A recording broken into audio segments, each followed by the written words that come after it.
亞贊勃最早的神尼程式法門被組第一代妓女骨灰衣霸。關於亞贊勃早期，如果要找一枚真正能作為斷代早期依據的作品，就一定繞不開師傅的第一期手無骨灰衣霸。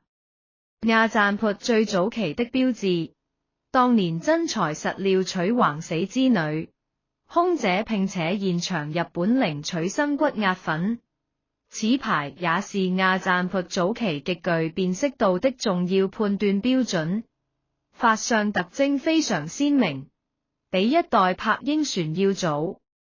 亞贊勃很多過墨的，真正早期，背面都繪押入此期女鬼衣霸早年，在香港與師傅製作的雷擊女鬼齋名，同時也號稱為老潑最強的桃花秘祖神作。奧金記造嘅也可以戴，佩戴時間越久越明顯。市面上現乾版、罕現濕版多年來完全滲在師傅的一期桃灣龍風炸中，完全融入一期桃還龍功效精髓。早年老潑做情降之所以做一個成一個，就是因為事後配給男女主一瓶桃灣龍去做情降，去作為後續持續催動情緒的重要發料。神尼材料天花板桃灣龍是一種生長在深山幽谷或者叢林深處的一種植物，盤旋在土地上。據說這個植物有極其強大的靈力，能夠迷惑人的心智，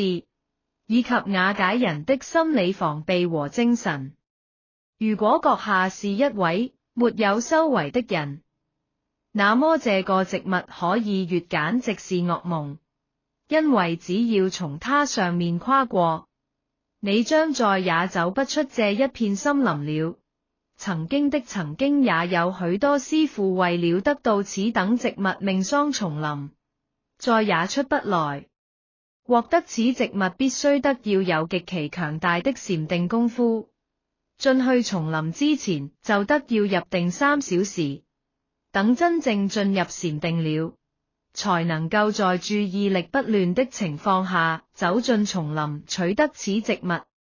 佩戴此衣霸如人溝通，可看着對方的眼睛，對方繪頭印的被你所迷惑心智，被你吸引，被你帶走，意志力瓦解，甚至被你忽悠。若將此物在水裏攪和之後讓對方某某，那麼對方將徹底被你迷惑，從而達到為所欲為的程度，並且這不是降頭也極其難解。公稱後繪提供心咒以及使用方法，男士可放在褲子口袋多，讓女生坐在大腿上。女士可放在包中，也可影響對方心智。此物包含了老潑大部分低俗神尼法術，感受真正力量，功效誇張。